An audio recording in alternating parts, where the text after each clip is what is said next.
Yeah, sounds very interesting. And if I try to a little bit kind of summarize, so you combine a lot of variables. You have the accelerometer data, you have the milk production, you have the milk quality, you have the facial images, and I think you maybe said also video.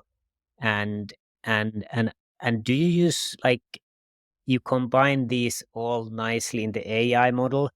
What do you look from the acceleration data? Have you kind of first compare it with the video that you know that this is, for example, walking, or this is laying down, or how do you first analyze the acceleration signal, or do you give just the raw data for the AI model?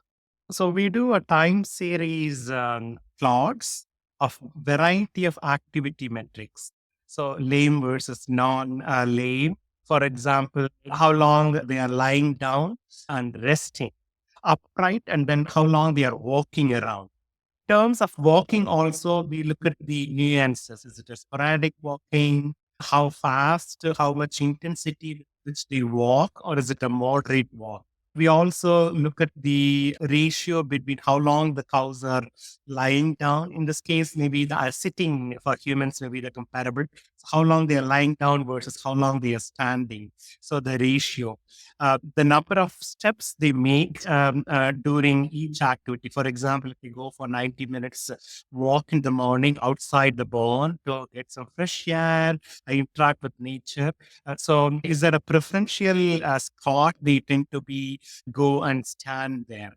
Sometimes you also put a rotating brush. They like to go and then get a kind of massage for their body because the brush is constantly rotating. They try to rub their body and they feel good about it because it stimulates the nerves based on the fur and the body structure. So we also look at the cues, what exactly they prefer. So we also look at a variety of steps they make, the movement associated, the nuances, subtleties, and the related activity metrics between lame versus non-lame cows. For the period of 4 weeks, we collected data.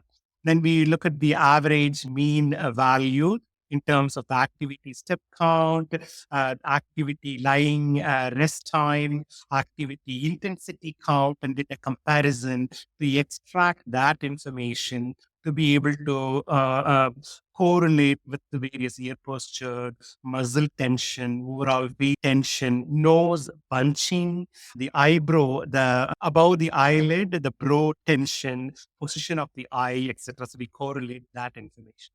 So primarily because the date and timestamp is also included in the accelerometer data, we were able to correlate with the what the part of the day, morning, afternoon, evening, and then compare this with a variety of activity matrices as well. Sounds super interesting. I think it's a very advanced model in this kind of situation that you get so much data into it. I think it's very interesting, and I'm not sure if people are doing similar with humans, but I think it's very interesting. I'm not the expert on lameness, but if it's a metabolic thing, you could think that this could in humans this could be diabetes or something like metabolic thing, and combining all this kind of health data or facial images and I think it could be very interesting to see how this kind of similar approach could work in humans. And basically you have just the two, that you have the ones that go lame and the ones that stay healthy, and you compare those two groups, or those are kind of guiding, and then you try to find. And are you able to predict which ones are going to be lame, and how well in advance? How does it work? Yes, the we developed a model called dense net model. So that's a model. It's when we combine the dense net and the LSTM, long short-term memory model, we process and analyze our accelerometer data, the visual. We were able to come up with a model that has the ability to predict up to 90 to 95%. But for validating how good in terms of practical 95%, we still need more experiments things need to be done there. So we are at this stage in terms of validation of the model, but we know based on our turkey, broiler, and laying hens chicken study, the models developed. We also know that based on the similar models we have developed for a variety of other applications, this model would be much closer to the practice possible. Mm. Yeah, so sounds interesting. And you were using the Fibion sensor, and I think you said you measured 1 month of data. How important is the data quantity in the training phase of the model, and how important is it in then kind of when you want to predict the lameness? How is the data quantity and its importance? So the another one we call as it's called animal pain measurement, because we want to really measure what how the pain manifests in the body of the farm animals, how it's being expressed. So down the road, let's say even now there are a few of us researchers are looking at it. When we install automated monitoring systems for dairy cows and other farm animals, there is an immediate need for what we call as HTP, high throughput phenotyping. We want to really continuously collect data. So when I say high throughput phenotyping, the resolution matters. Are we collecting every 1 hour of data, or every second of data, or every few seconds of data? The superior the resolution, the better we can understand the nuances, subtleties, the micro aspects of behavior and physiology.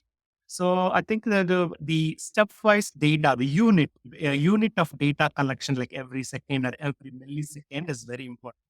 Perhaps not so much for dairy cows. Even we were looking at every minute of data. When we started at every second, data becomes humongous.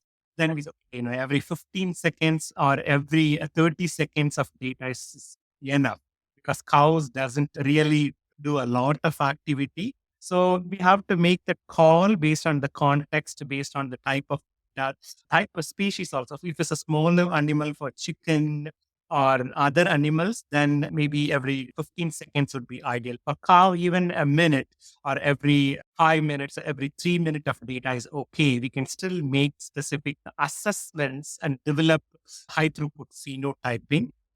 But if a particular animal is going through a specific disease progression stage, if it's a dry cow, or if it's lame, or if it has a certain mastitis in the teats of the cow, sometimes bacterial infection happens. It's a mastitis disease happens. So the milk gets contaminated, and then they suffer a lot.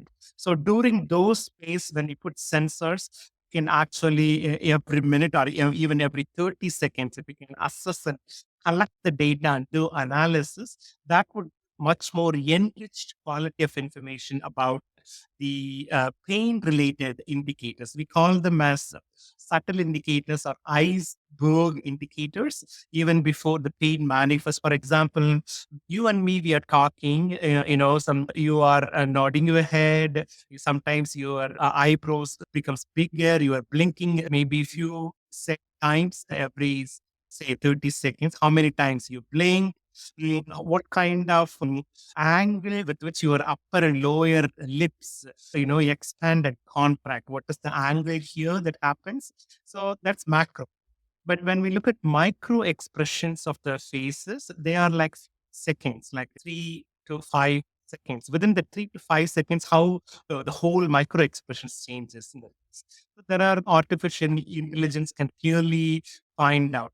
So it's been used by CIA and other, even Interpol. They use that for human beings to look at, because when a person is lying, saying something beyond the truth, micro expressions will clearly reveal. Macro expressions you can try to pretend as a human being.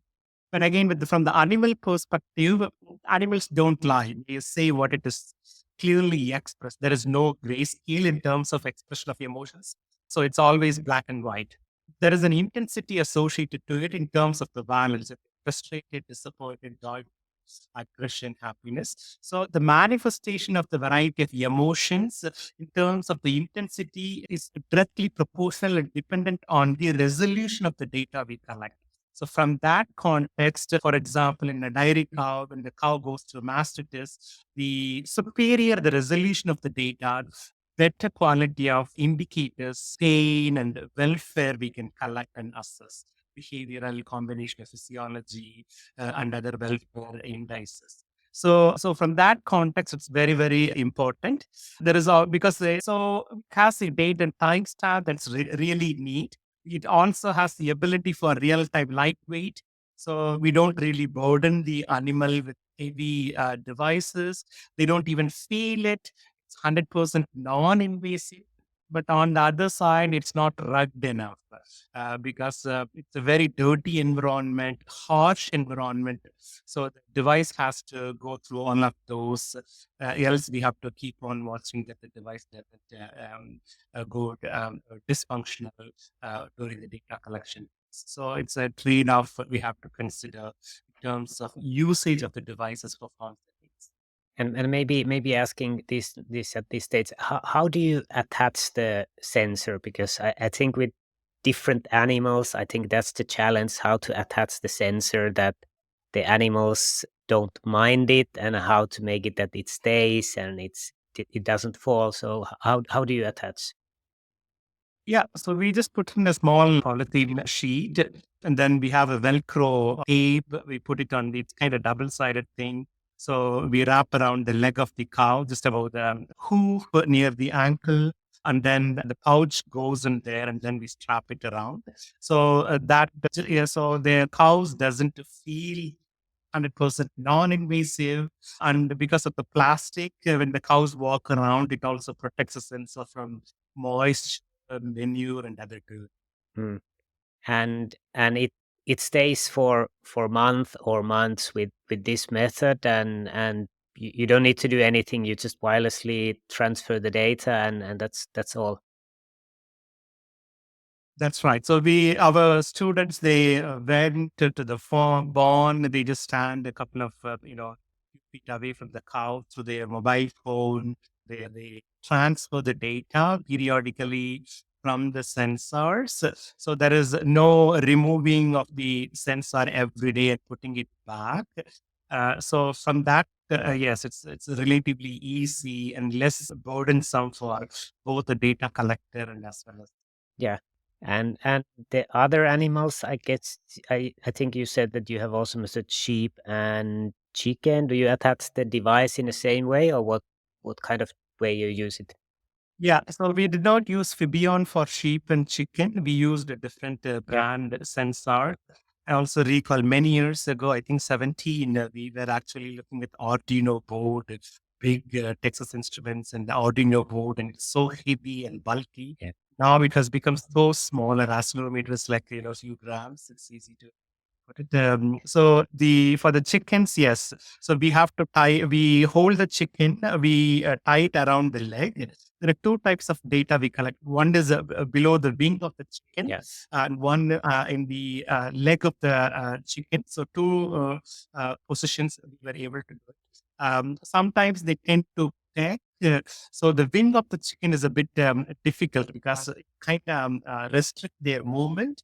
The leg is relatively easy because the sensors are so smaller, and we just wrap around using an elastic band with a small pouch. They just for a few weeks and we're able to collect the data. But ideally, when we collect the data, we are slowly moving away from accelerometer. But although accelerometer comes with the enriched data in terms of the positioning, whether they're, for example, chickens tend to fly and jump and pitch. So that can be calculated. The lateral movement, sagittal movement, vertical movement with respect to XYZ can be calculated. But now there is because of the welfare issues, non-invasive requirement, we have been developing some video-based analytics based on, we developed a tool called Track using YOLO. You only look once. That's a tool we developed. So we can actually find out how or they are moving from water feeding to a particular place, how many steps they make. So it's mostly based on video-based data. we have been collecting for just for chickens alone. But it's not 100% automated. The enriched quality of information is still lacking because of the unique possibility of the XYZ values provided by us. Hmm. And do you think you said that the video is good? For example, chicken. There's a lot of them in one farm, and the device is quite big for them. Do you see that it's good? Maybe accelerometer good for bigger animals, and the video is better for the small, or is there? Where do you think this is heading? Yeah. So right now in farm animals, we do use accelerometers all the time, constantly. There are companies like NADAP, and there are a few companies, the Alflex and other. They sell the collar-based sensors. But they are a little bit bulky, but because it's in the neck, again, sometimes we have issues with connectivity. Sometimes the data is lost. So we put it on them. It's not a real time continuous monitoring. We kind of store the data. Later, we connect it to a device and then upload the data. So it's not really Bluetooth possibility or data transferring possibility. But I know there are a few research that's happening in Netherlands and other countries of real-time data collection of a variety of activity-related information. Dealable in Sweden, Lely in Netherlands, NADAP in Netherlands. There are few companies in United States. They are currently looking, hey, we can do this, we can do that. Lots of research and innovation is happening along these areas. So yes, generally speaking, it's better for bigger animals. We currently already use them as we speak, but the Fibion's unique advantages is very small. It's much, much, much smaller. At least that's my perspective and experience in terms of the weight. It's easy to put it on. Again, it's developed primarily for humans. The second thing is the data transferring capability is also unique. Yeah, and The ease of use of data collection.